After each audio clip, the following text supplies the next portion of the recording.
Hello. It's so good to see you. So good to see you too. It's been 12 months. It's that time Yeah. again. Yeah, it's been about a year. Yeah, how are you? Yeah. I'm good. I'm really good. Yeah. We could Yeah, spend a chat. I want. sorry. I have a pesty animal that's like, "You've been gone all day. What are you doing?" So I'm distracted. Sorry, say what you said. Oh, I was just saying I could spend an hour just catching up. I want to hear all the things, but I know that's not what we're here Totally. for. Exactly, exactly. Yeah, and maybe you introduce yourself and I'll introduce myself, and then we don't have to stumble over each other's names because my pronunciation sometimes is awful. Sure, sure. Yes, my name's Orion Ohev. I live here Mm. in Santa Fe, and I've been, working with human design for the last 10 plus Mm. years, and Hmm. medical qigong for the last 8. So just really excited to explore this intersection with in this talk and our little chat here and at the Yeah. conference. Yeah, cool. And so I'm Nameh Marsin and I also live in Santa Fe.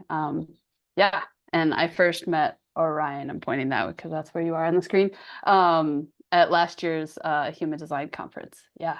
And really like what I can say about why I love being in your frequency, Orion, is there's like a way that I feel you in your body and in the center of what feels like yourself, that in your presence, I feel invited to find that place in myself. Um, so that's one of the reasons why I'm a fan. Yeah. Oh, well, thank you for sharing that. I love that. Yeah. Receive it deeply. It means a lot. I appreciate that. Yeah.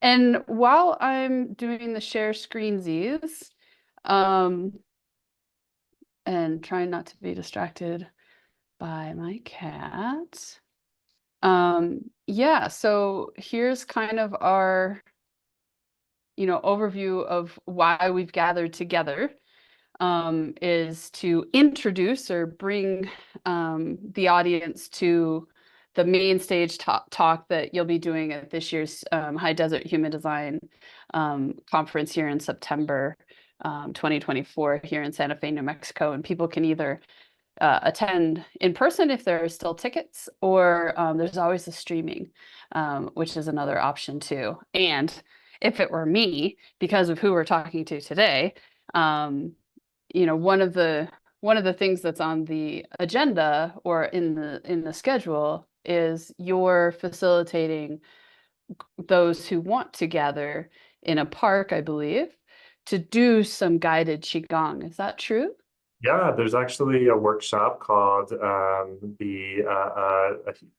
Qigong Play Shop, I think is what I call that. And there's a whole subtitle too. I don't remember off the top of my head. So but it's just really an opportunity to have fun, and it'll be more Mm. of a formal workshop where we'll walk through some different aspects of feeling the chart in the Ah, body. And then there's also a couple times, you're right, where I'm also just holding space for some Qigong in the park. So lots of opportunities for embodiment. If you're coming, I can't wait to meet you. And if you haven't bought your ticket yet, yeah, please come. yeah, yeah.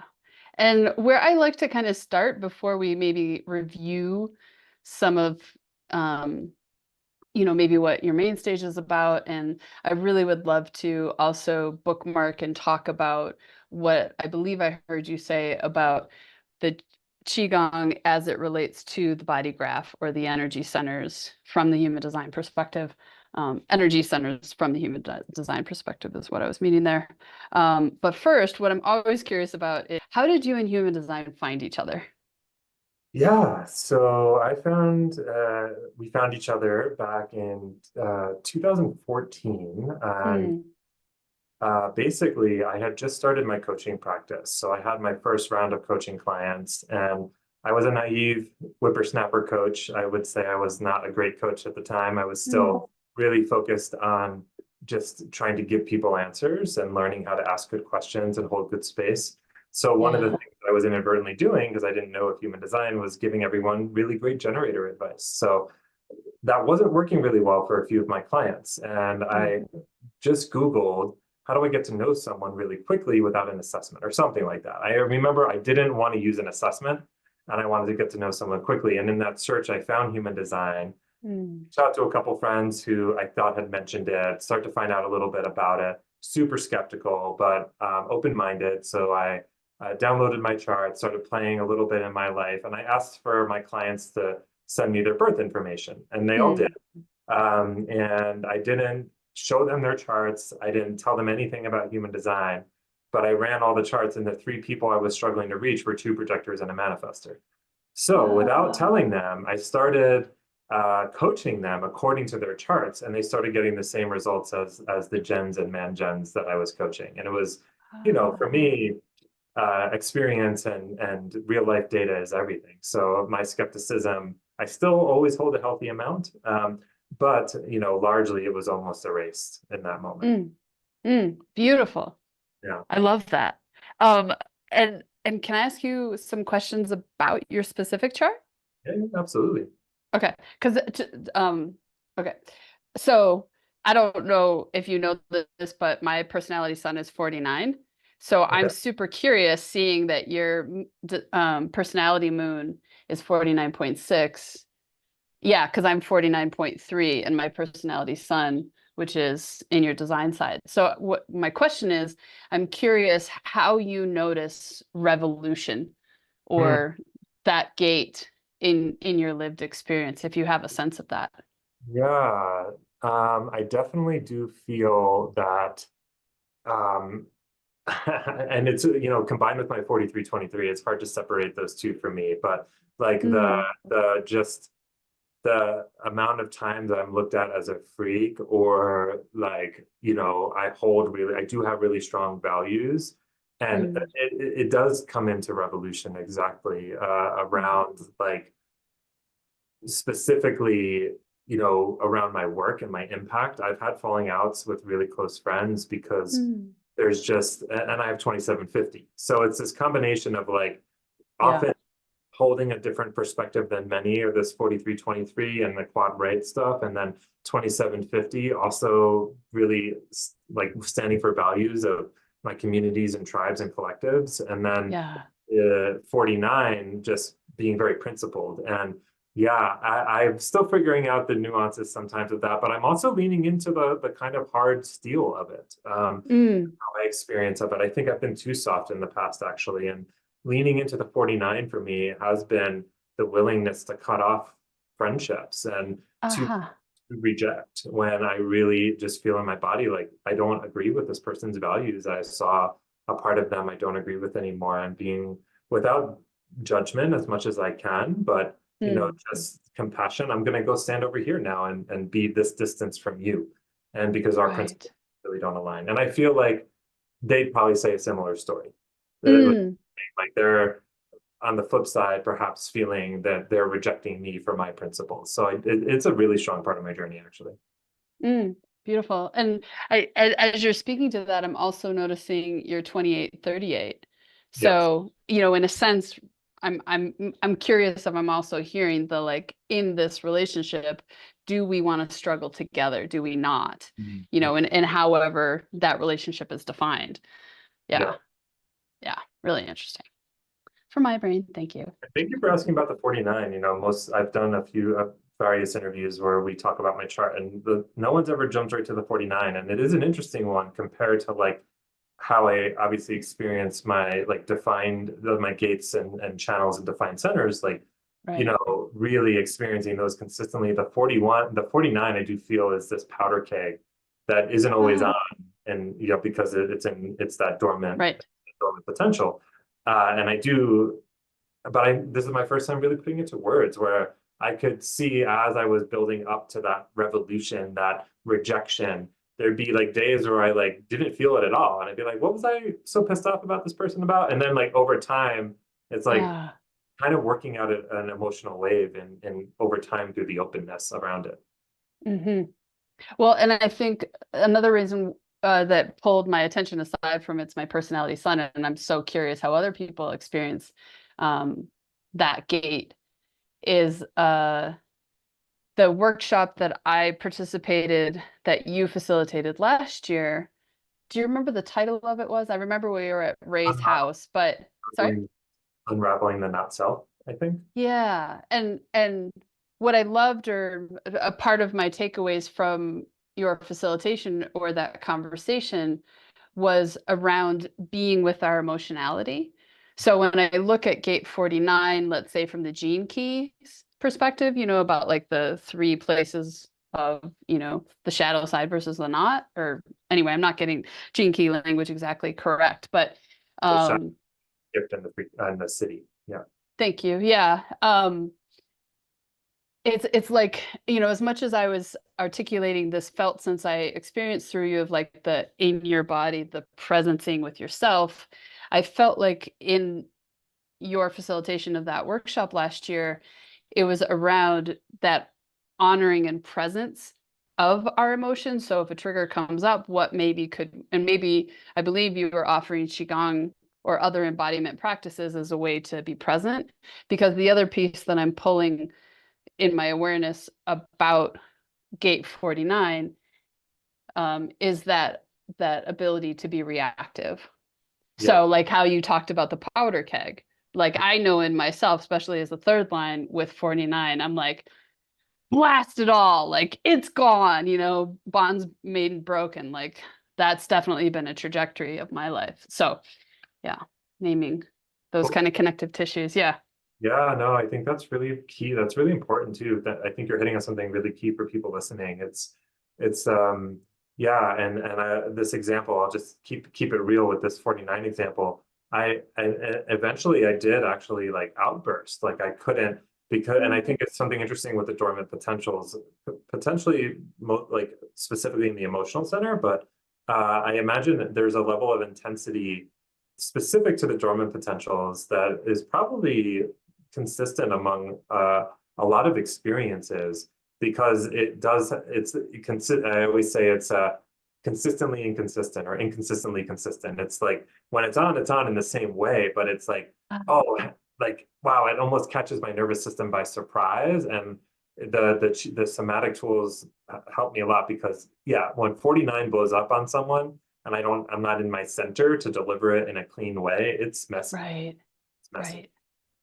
Well, and then what's also interesting for me is I don't know if this is exactly, I'm in my analyst journey, but, I always look at when I see something on the personality side and then I see something on the design side, it's like, are you a 6-3 with your 49? So you can have the 6 quality in Yeah. your mental awareness and you can have the 3 quality in your body. Hmm. So, yeah. Anywhoosy. Yeah. Yeah. I like to jump around a little bit sometimes. So I'm gonna stop sharing screen so we can see more of your face or our faces. And yeah, I'm curious to hear. So we talked about how you and human design found each other, and I'm curious if you're willing to talk about how you and Qigong found each other and how that coming together of human design and Qigong, like what that trajectory or what that journey was about. Thanks. I'd love to share. So my teacher, David Beaudry of the Noble Movement Academy, super recommend him. He's a master's in medical Qigong. He was a personal Mm. trainer for 17 years. He's been studying with masters of various lineages for over a decade. He's just such a master, a model husband, model father, just like a true inspiration and friend. He's become over the years. I first found him in San Diego. He was doing this was had to be 2016, yeah. And he was in San Diego, just kind of kicking off his school, what's now become the Noble Movement Academy. Mm.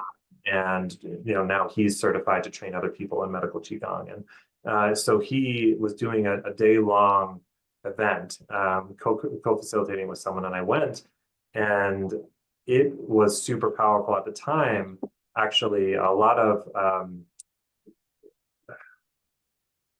trying to feel what word feels right, but a lot of, yeah, for lack of a better word in this moment, a lot of shamanic like experiences were opening up, or Yeah. extrasensory experiences were opening up for me. I was hearing a lot, seeing a lot more energy was flowing through my body, moving my body in ways that were hard to control. It was a really Mm. interesting experiential time. And Hmm. I had been looking for something to help me like navigate all this Ah, energy. And like I heard about him, a friend told me he was in town, I think you might like this. And immediately I could feel how the practices were helping me be with that energy a little bit more. Mhm. And, I think for people that are sensitive, that are open to subtle experiences, the subtle planes, the subtle levels of energy, Mhm. or want to be more connected to that realm of understanding, which is, sorry, I'm jumping around a little bit, but that's really connected to human design embodiment, because Right. a lot of the clients I've navigated over the years, their biggest struggle is just even being able to feel their authority in their body, or to feel the different signals. Mm. You and I can have a discussion about what 49 actually feels like and how we experience it emotionally. I know a lot of people struggle with that because of the society. Mm. And so Qigong is also the intersection is really useful to not only build your capacity to live in your design, to hold the voltage of who you really are, but also to help you build your subtle awareness of the energy flowing through your body. Because human design for me was still, a lot of my skepticism left even more with Qigong, because I could feel the energy Ah. myself. I could feel it for myself. It was no longer a theoretical exercise. So I Mm. had this big day in 2016, really helped me see the potential of what these practices, a simple breath and simple basic movements, could help me be with the energy in a new way. And then I went to a retreat with David, and Mm. then practiced pretty consistently with him for a few years, took a couple years off of training with him. And then in 2021, I believe, is when I rejoined his academy. And I've been formally training really dedicatedly since then again. Beautiful. So when clients work with you, is it like a package, not, package in the salesy way, but like it's human design and it's qigong. Like you can't separate the two when you're working with you. Um, yeah, I definitely don't enforce qigong on anybody. Some Yeah. people.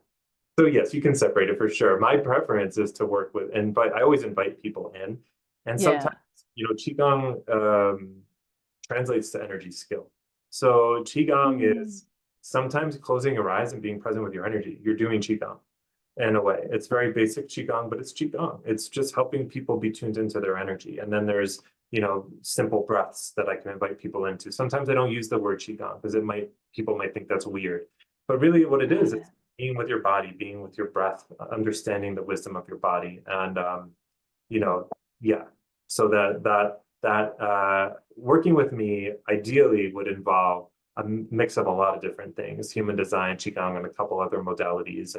But I also do a lot of just human design and just qigong. Got it. And I want to point to, I don't know how this will land for you, but there was something in how you were phrasing or articulating um, your initial time with Qigong of something about navigating the voltage. Yeah, And I was like, ooh, that's a 4323 thing. yeah, Like you just did it. We saw it. I don't know if that's like in your, like you do that all the time, or that's like in your arsenal of how you speak to it. But what also landed for me, and as you were saying that, is what I find so interesting about your chart is um, you're a manifesting generator with so much, oh, do you know yeah, what I mean? Like I experience manifesting generators in so many ways, but rarely, oh, yeah, and I don't know how else to say that. Maybe that's my fully unconscious 4323, but that like embodied, rooted, I can choose to move fast or not. It's anyway, that's interesting. So when you said voltage, I was thinking about manifesting generator and also, your articulation in a 4323 way. yeah. Yeah. It's interesting. Last year, actually, at the Colorado Springs conference with Karen Curry Parker and Michelle Vandepass, I was facilitating qigong there too. And there was a conversation that spewed up in the room about 3420s, and someone asked, like, can you all share? Can any 3420s in the room share about your experience?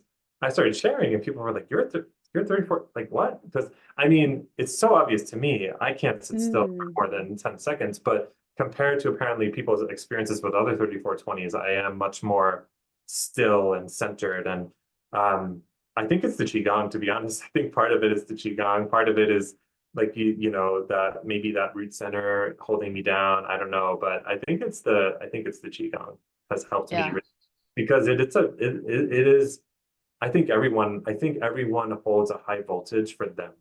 I Nice. think the living someone's design in a world that is built to keep you conformed is going to feel high voltage, whether no Mhm. matter the design, it's all relative. So a projector might be running less consistent energy through their system, but them living exactly aligned to their chart is going to feel like high voltage to them in this world. And that's why Qigong is so, because it is electricity. Living our design is about suppressing less of the electricity and energy that's trying to move through our bodies and letting Right. it flow and letting trust that it's going to move us into the weirdest places when all our nervous system mechanisms that we've learned have told us don't go there. Don't listen Right. to them. That's dangerous. So that's what I mean when I say voltage. But Great. yeah, for me, the 3420, my gosh, without Qigong, I Mm. I think I'd be driving everyone nuts for sure. Got it. Yeah. Well, and what's also interesting, I'm not sure why it's landing to talk about it, but I was trying to make sense of a family member who has a defined G center, and um, I have one hanging gate in my G center.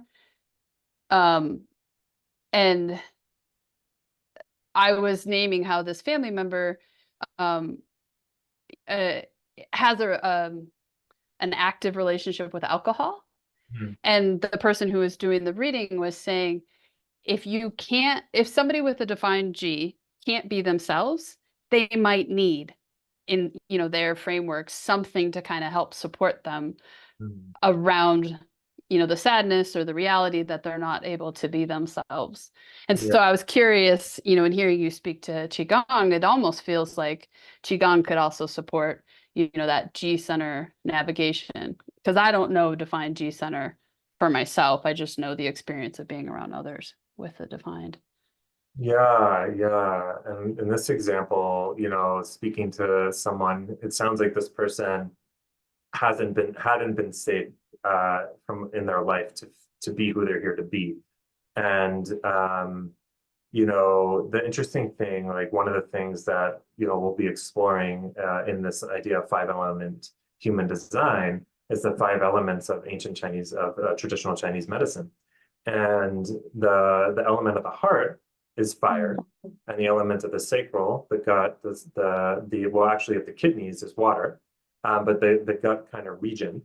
And a lot of qigong is balancing fire and water. And Mm. often when someone is not living into their joy, their original nature of who they are, their joy, their way of being, and the acquired nature of the heart is anxiety. But it's all about a balance of fire and water. So if that person is worried a lot or fearful, the spleen, the element of the spleen, is earth. And then there's the fear of that. So we've got the fear of the earth, the worry of the water, the two acquired natures that can really like kind of squelch the fire. So a lot of like basically, like if I'm just starting off with someone and they're feeling down or depressed or scared to be themselves, it's about Mm. activating more fire in their system to try to lower that excess water. Mm. Yeah. And to clarify, when you said heart, were you talking about like the ego heart in the? Yeah, thank you for asking. So to me, the organ of the heart corresponds to the fourth chakra, which to me corresponds to both the G and the ego. Ah, Uh, thank you. yeah, that's how I consider it energetically, with the solar plexus center kind of being connected to the liver.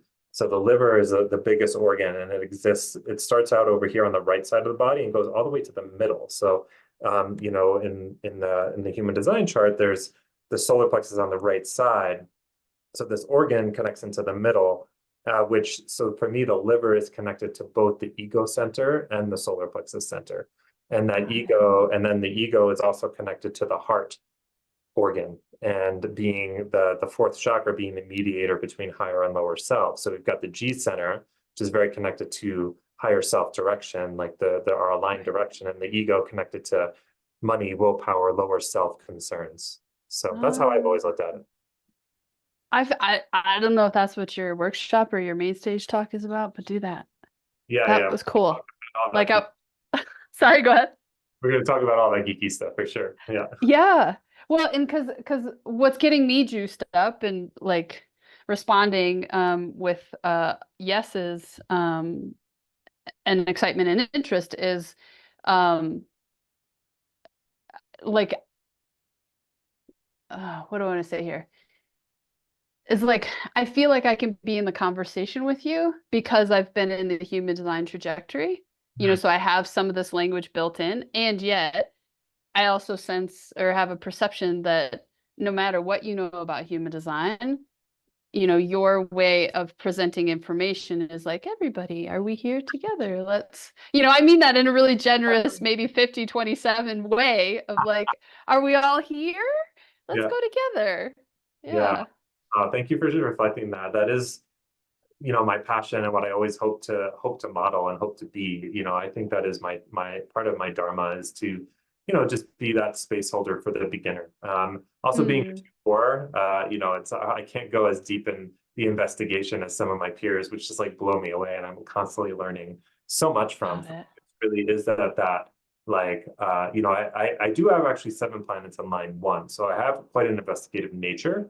And I Mm, do go to a certain depth, and then something is like, oh no, I can't. I gotta like look at something else now. But yeah, I really strive to make it more accessible. I brought human design into businesses. I'm working on having it brought into bigger institutions right now with my executive and team clients, and I think it's such an important tool for this age hmm we're heading into. I mean, I don't think people really understand what they're about to get hit with the rapid technological change that is speeding up, and the way it all industries are going to be changing. The foundational skill set people are going to need more than ever is the ability to be poised in uncertainty. And that's what mm, the gift of human design is. And so to me, making it as accessible as possible and connecting it to the body and helping the mind, give the mind something to chew on until it learns to trust the body. Yeah, hmm those are the things I stand for. So I really appreciate that reflection. Yeah. Well, and I don't know if this is what you're referencing with, bringing your tools or your way of supporting people to, let's say, the work environment is, just the conversations of like post-COVID, the people don't want to work in the same way, so they're not willing to, ignore their bodies or ignore anyway, it just feels like for me, in my perspective, that was like a big major shift that, if I have people in my life who own businesses, et cetera, or manage businesses, they're like, we can't get people to work. And where I've been like, can we talk about human design? Can we talk about human design? Because you've got a projector that you're trying to make work like a generator, and that just don't work. And you're trying to tell the manifester how to do, but they're really going to figure it out for themselves. And they've got so it's all of that level that, yeah, I'm curious if that's a component that you find with how you're a component of what you're bringing to that audience. Yeah, yeah, for sure. And so far I've really only been able to bring it into like small businesses for the most Hmm part. The bigger institutions, I've broached the topic with a couple of them, a couple of my like bigger company clients, and haven't quite got past their their woo-woo guards yet, but working on it. And Yeah. it is exactly that because especially, with thankfully, there's a lot of um, movement towards equity in the workplace and really Mm. understanding and bringing awareness to equity across many different lenses. And there's also the shadow side of that work. But a lot of the teams I'm working with are really trying to be innovative in how they make sure all voices are being heard across gender, race, culture, sexual orientation, class. And the one lens they're missing though is equity across energy and equity across decision making. And Yep. I've had some really amazing discussions with the Somasing crew at their event in Austin. I don't know if you're familiar with them, with Nova, Alanaya, and Brandy Wilson. So Mm. they're an amazing crew, and we really got to dive in. It was a really amazing retreat focused on aura experiments and really exploring the different energy types. And just to really, I got to really have discussions that there were 3 manifestors running it. So I got to really talk to them and experience them as a minority, and really understand Right. and have some really witness experience and be part of experiences, because I've had lots of manifestor clients over the years, but to really sit and look at them as like, wow, like, no, you are a minority. I mean, living in this world, you're expected to perform in so many ways. And you mentioned the projectors, so same thing. And I always help my clients one-on-one with that, but there was just something that clicked.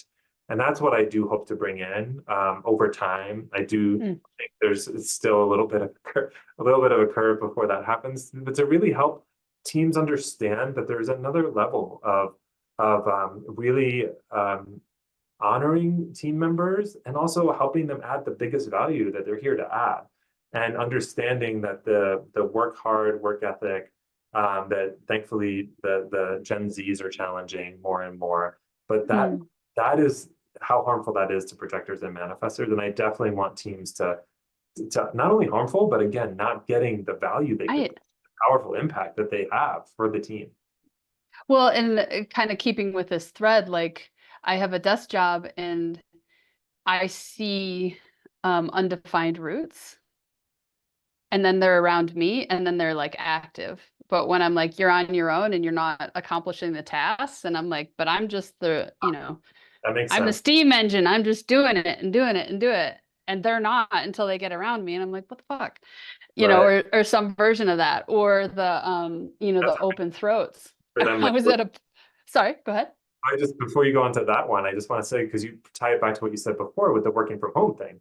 Like they're working Mm, from home and probably wondering like where, that's, yeah, so key. But anyway, sorry, go totally. ahead. No, no, please interrupt away. It's just that we're on a little bit of an audio delay, so I'm not catching you when you're interrupting me. So Yeah, please continue when that happens. Um, like open throats, yeah, that experience where they're expected, or even left and rightness. I would get frustrated with people who, could only digest, certain number of steps, because I'm maybe overflooding them or whatever. And yet, if I can see their left or their rightness, like how maybe the conversation about the 49, I was pulling that out of you, to know that that's part of how working with a quad right might be, or a right-minded person. So I think that's another component that might be, for like once we get past energy yeah, type, and then we get like there's a longer list potentially, but I think there's so many layers that could be so beautiful because yeah, it's not so angular, it's not so, I don't know, uh, it's not spreadsheetable. yeah, for sure. Yeah. Yeah. Exactly. Mhm. Yeah. Yeah. So shall we dive into however you want to talk about your 5 elements? Sure, yeah, Yeah. absolutely. It's at the kickoff of day 4, so Mm, which I think is a really wonderful timing. After a few days to it is the main stage talk is going to be a lot of theory.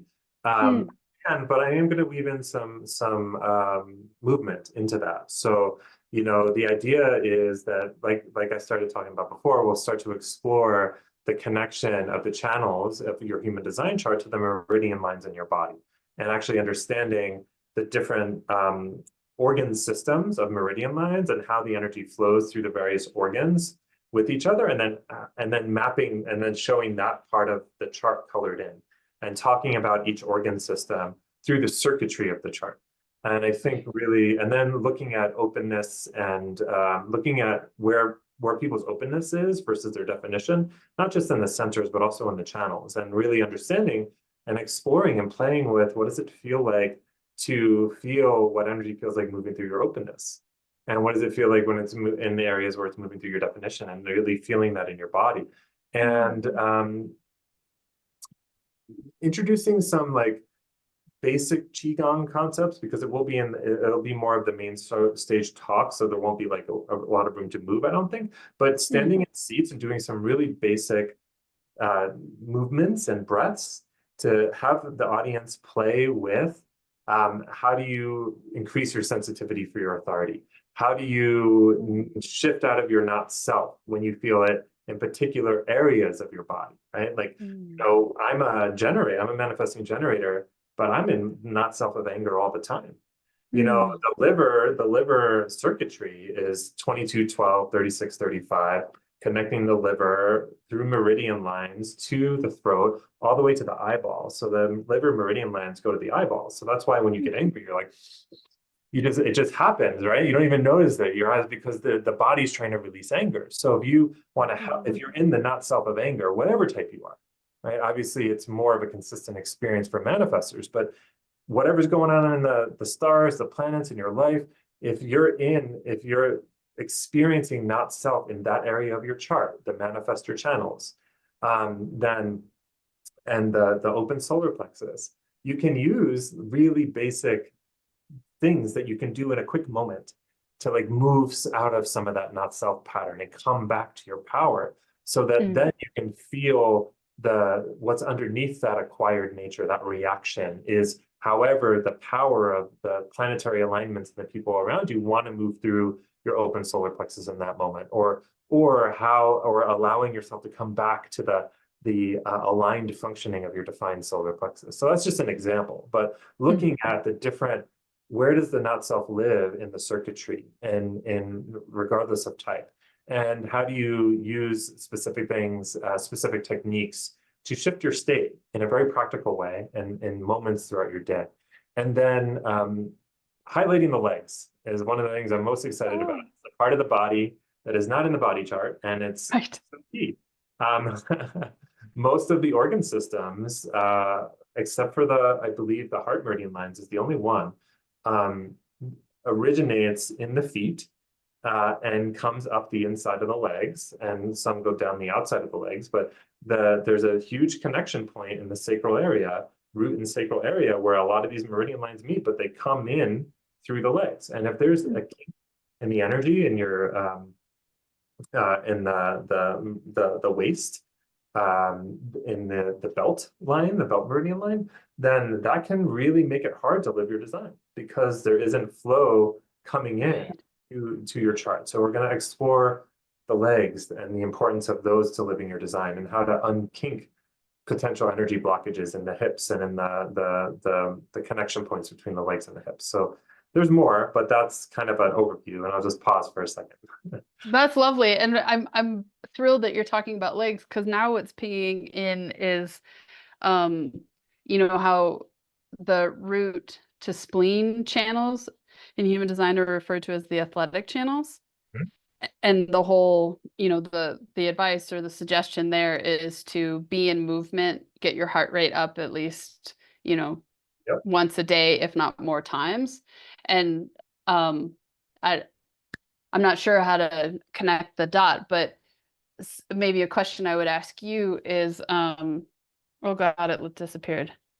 Talking about exercise, the legs. Oh yeah. So I have 1858, and then Mhm. I also have 3254. When I'm hiking, I'm like, we gotta correct this shit. And like all of my like judgments, it's like, I don't know, there's just something about it that what I'm curious is, do you find when you're doing that heart rate experience that maybe you're processing the struggle that wasn't able to happen? And I'm saying this is your channel, but Yep. as within your day, like, does that track as something you've noticed? Yeah, good question. Let me sit with that for a second.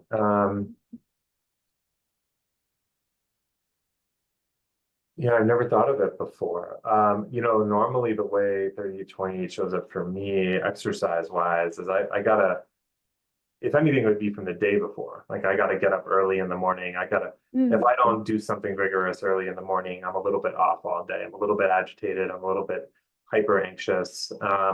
So I've got to get that moving right away. The interesting thing about the spleen, so if we think about so we've got the root, we've got the energy coming up the legs into the root, traveling over to the left to the spleen. So this is all the earth element, which is the acquired nature of fear, much like the fear themes of the splenic center in human design, and the original nature of trust. and trusting oneself, trusting one's instincts. And then Right. the meridian lines, so the meridian lines come up the insides of the legs for the spleen, and then they kind of go around the gut and then Mm. come in this area as well, all the way up to the tongue, the tip of the tongue. Mm. They also then in the middle, they kind of from a side view, they like connect into the heart. So just like when you look at the spleen in the chart, there's that channel that goes to the ego, to the G, and then up to the up to the throat. So it's this, the meridian lines are exactly like that, literally up to the tongue. Mm. So connected to our voice. So when I think about it in the context of the larger system, it's like the energy moving from the root to the spleen, trying to support the expression of the heart and the ego, and so trying to support the movement of expression of energy.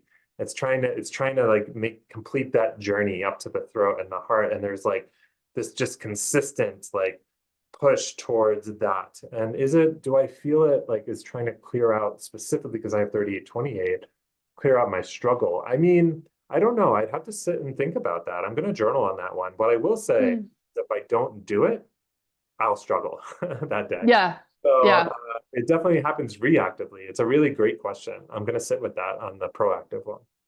Yeah. And I know this isn't in your design, but the other question kind of in that theme that I've been holding and curious to dialogue with clients and other people deep in the study, um, is I find that root to solar plexus, because I'm 4130. Yeah. That's how I'm emotional authority. And I guess I'm saying like we're how I've understood the athletic channels are spleen side, but I also kind of feel like there's Hmm. a little happening. I mean, root is wanting to move energy, period. Yeah. Experience that. I'm curious. Sorry. How do you experience that like drive to exercise with on the 4130 side of things? I mean, it's a good question. It's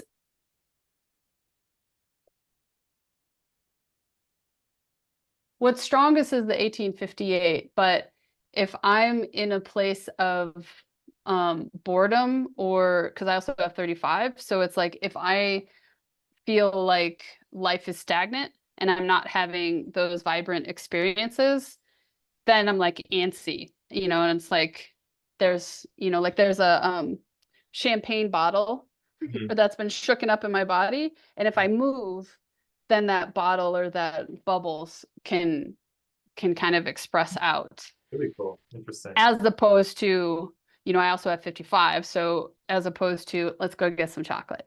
Let's go get some bag of potato chips, or, I definitely have had my journey with that. I'm not, completely over that, but I definitely track it out with food. Yeah, got it. Um, Okay. yeah, needing to move. Yeah. So, and my best resource around that is dance. Mm, And like the goofier the better. yeah, Like if I, like dance like no one's watching sort of thing, and right. just, or like the shaking, that's another one of those embodiments practices, just to move whatever it is, because I have such a charged root. Yeah, So yeah, yeah. 5818 and 4130. Yeah, interesting.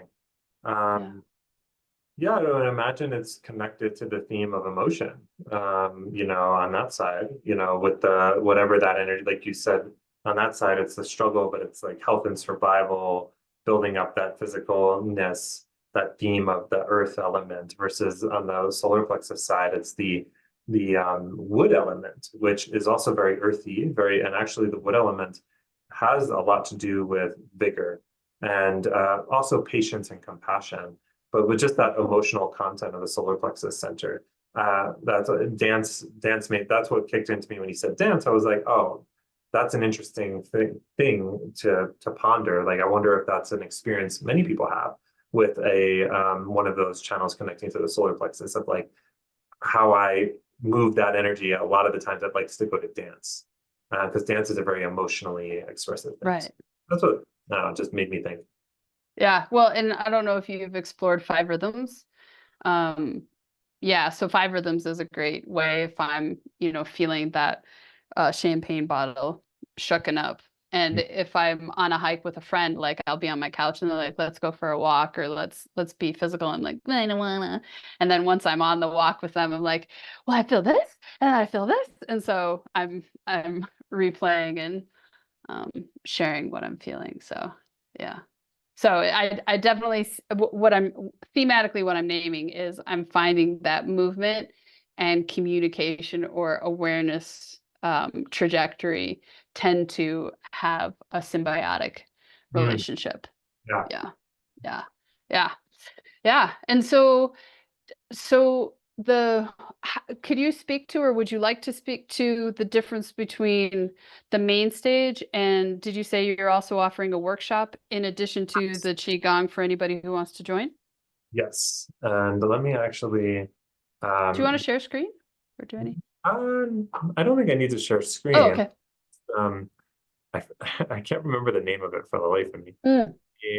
I know it's like the Qigong embodiment play shop, I believe is the first. Ah, But let me just bring it up here. Um, okay. Yes. Oh, human design embodiment play shop. Qigong to step into creative leadership. Right. Reconnecting to that. So this is just, I think that, to me, it's a quad right thing. Just like holding on to information is just, even though I've like created this thing, wrote descriptions for it, talked about it a million times, I just lose it every time. But yeah. yeah, the idea here, opposed to the main stage talk, which is going to be like showing geeky slides, showing the meridian lines, talking about organs, standing up in your spot, doing a little bit of movement and breath. This is outside, and it's really an experiment. It's really about remembering how to trust your body and practicing being in your original nature and letting go and practicing letting go of the acquired nature, or in human design terms, the not self.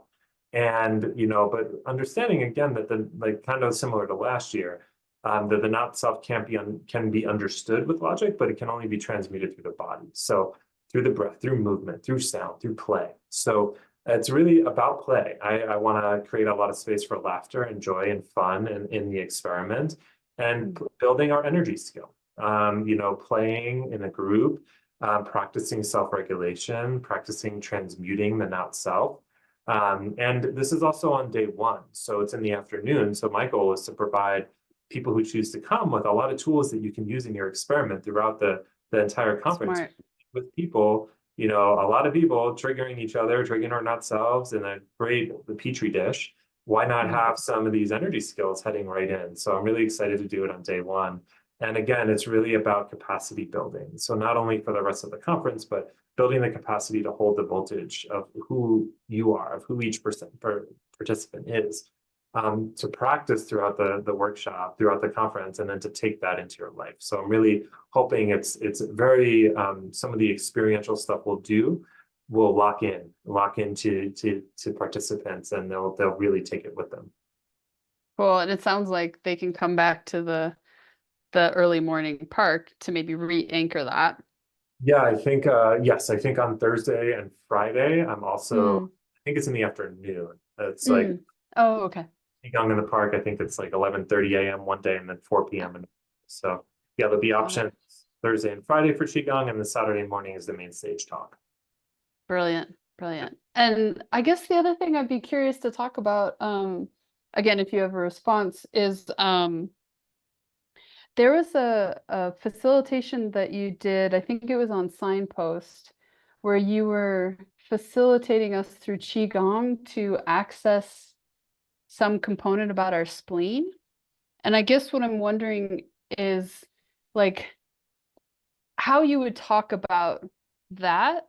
Like, is that some like where if that really affected me? And it felt like the people who I heard speak about their experience also felt like they were given or offered more tools for how to access different elements or different spaces in their systems. And I'm curious, like, if say I hired you and wanted to work with you, would that be something that potentially we could do? Or are there other spaces where you're offering that? I'm just, yeah. Yeah. So my favorite way to work with, like, to give an example, like I'm working with a one-on-one client right now, and she signed up for like my favorite way to work with people, which is at least over a 4-month period. And that involves human design reading. It involves another system I use rooted in the I Ching called wealth dynamics, also called talent dynamics. It involves the gene keys and embodiment. So I provide a holistic assessment that is really thorough and captures a lot of the mental, emotional, physiological, and elemental symptoms that could be showing up in the body to really understand how to tailor a Qigong practice to the specific things someone is navigating. If someone was just like, I really want to build my trust or work with my spleen, then there's, yes, protocols specifically for that. So there's, I have clients, it's like kind of a 4-month to plus coaching package that, executives use, entrepreneurs use, to really just navigate the challenges they're having in life. And those systems are part of it, mixed with like coaching methodologies. And then I have some clients who just want to do Qigong. I don't have, I am probably putting together some kind of offering to offer to people at the conference that would probably be like a 6 to 8 week course around Qigong that would go more in depth into all the elements and all of that. I haven't started putting that together yet, but it's definitely in like the creative space. I keep hearing it. I just, 3420, I'm just like one thing at a time. It's not now yet. It hasn't arrived into the now. So, but I'm hoping that it does before the conference because I've been wanting to create a container. Obviously, there's signposts, so I highly vouch for signposts and recommend people sign up for that. I offer Qigong twice per month on signposts, so that's a way. And then, but I'm not offering any like virtual Qigong options at the moment. I just don't have the space to do that for free. I am hoping to put together, like I said, a 6 to 8 week package to offer to the conference peeps at a deal so that we can go deeper together. Yeah. I wasn't sure exactly if that's what you were asking. Yeah. I mean, I love where that went. Yeah, cool. I mean, not that it's about me, but Yeah. but I'll name that, like, if I had my wish list, and maybe this is part of what's percolated in your 6 to 8 weeks, is like, all right, spleen, what you got to tell me? All right, and kind of move through, because and I've heard you reference that, but it felt like how I want to go one at a time. I'm quad left. So I'm like, okay, can we look at this one? And then can we look at this one? And then so that's where I was curious. And it sounds like potentially what's evolving with the 6 to 8 week might kind of go there. Yeah, So cool. That is the I think I started one day. It did arrive in the now for like a few minutes and I like wrote down a potential outline. But that is I think I'm remembering the class you're talking about and I really love it too. And I did a series actually going through each organ group. So I've kind of played with this already in signposts and now I think I do want to formalize. I learned some lessons from that, but it is really cool to go into one center. Or at least one elemental group that might have a few center connections because there's specific breath, specific movement, there's specific like hard style Qigong, which is a little bit more building muscle, building fascial strength, and then soft style Qigong, which is more subtle, energetic. And I think that's the experience you had with the spleen. I think I walked you all through a little bit of theory, then we did some warm-ups, then we did a little hard style Qigong to twist open the muscles and fascia around the spleen and the meridian lines coming in and out of the spleen, and then did some soft style Qigong to tonify your connection to it. And it is fun to do them isolated. It's really powerful. So I'm glad you had that experience. Well, and I don't know if this is if my memory is accurate, but I feel like what I remember about that experience was, accessing how to support when the spleen spheres are engaged, and how Qigong can support that, in the various ways that you articulated. But I don't know, the hook for me was like, oh, I can help my fears. Thank you. Let's do that. Yeah. Yeah. Thank you for that. That's a really beautiful insight. I appreciate hearing from the people who might want to, the people who are into this stuff because it's helpful. I do like that almost, because and then, for the kidneys, which are connected to the sacral, there's the worry and sacral ego, actually worry, and then stepping into healthy willpower. So there's a whole theme around each of the different acquired natures and not self patterns too. Yeah, beautiful. Yeah. A question that I didn't ask in the moment was the legs, coming up and then moving towards the tongue. What happens when you're split? Like is and maybe not, and can you answer that today, but is that a component of what you speak about in any of the offerings that are coming up at the conference? Yeah, I'm happy to speak about that. With that kind of thing, I won't be able to go into all the different, splits and different ways that energy, all the specifics, because there just wouldn't be enough time to handle them all. I'm getting more, but I am going to introduce it in the general sense of inviting people in to explore, feeling their wisdom of their chart more holistically. So I'm really going to focus on circuitry, actually. So, and what does it mean to actually feel energy moving through your channels and moving through your circuitry? So what I might invite someone with a triple split to do is to just like really, if I'm inviting, because there'll be times in the workshop, in the main stage talk, my intention is to invite everyone to close their eyes at a few different moments in the talk to hold in their visual and in their awareness a certain pathway through the body. And so I might invite a triple split, for example, to imagine one pathway through their splits and what does it feel like, or to just hold the three islands and take some breaths and just notice that experience. Because that, for me, it's really what I'm learning in my experiment as I'm deepening into my study and this practice and play of this intersection is the difference between what energy feels like moving through openness and what energy feels like moving through definition.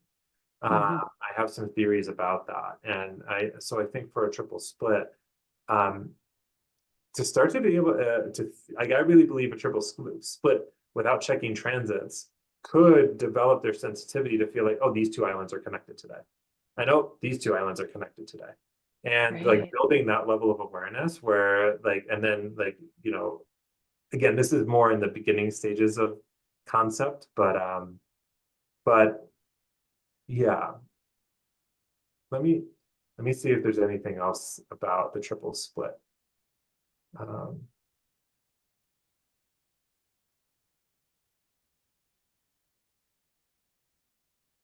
Yeah, because with splits, it's really interesting. It's like because energy is flowing through all of the channels all of the time. It's just how are they flowing through? How is energy flowing through? And what's it feel like? And so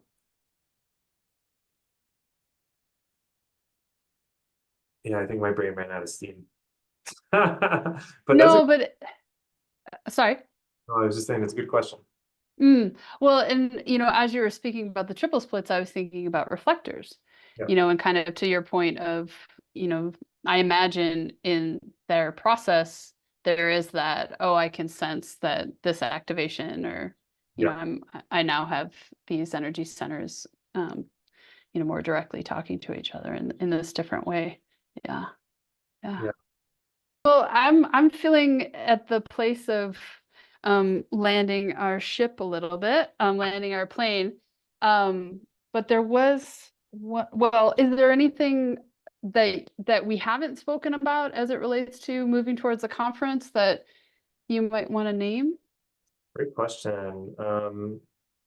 Nothing I can think of. I'm really excited to meet you all. If I haven't met you yet, if you're watching this, and hopefully getting to see some familiar faces. I know a lot of familiar faces will be there. I can't wait to give you a hug and see you and hang out. And I'm just so grateful to be able to be offering so much Qigong and embodiment work. So I know there's a lot of good stuff to see and do. I know the main stage talks, so there's conflict to this year. I know some of the workshops are a choice.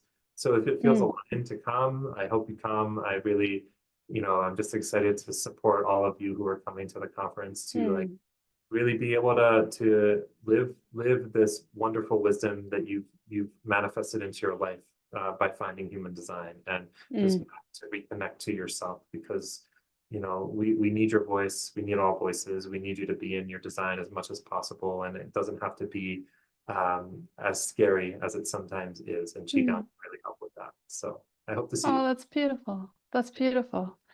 That's really beautiful. Cool. Yeah. All right, lovely. Well, thank you so, so much. And we'll see you super soon. Yeah, Yeah, I'm thank you. gonna. Great. Super grateful for the time. Thank you for doing this. Just putting these together for participants. Pretty awesome. Oh, thanks. Thanks.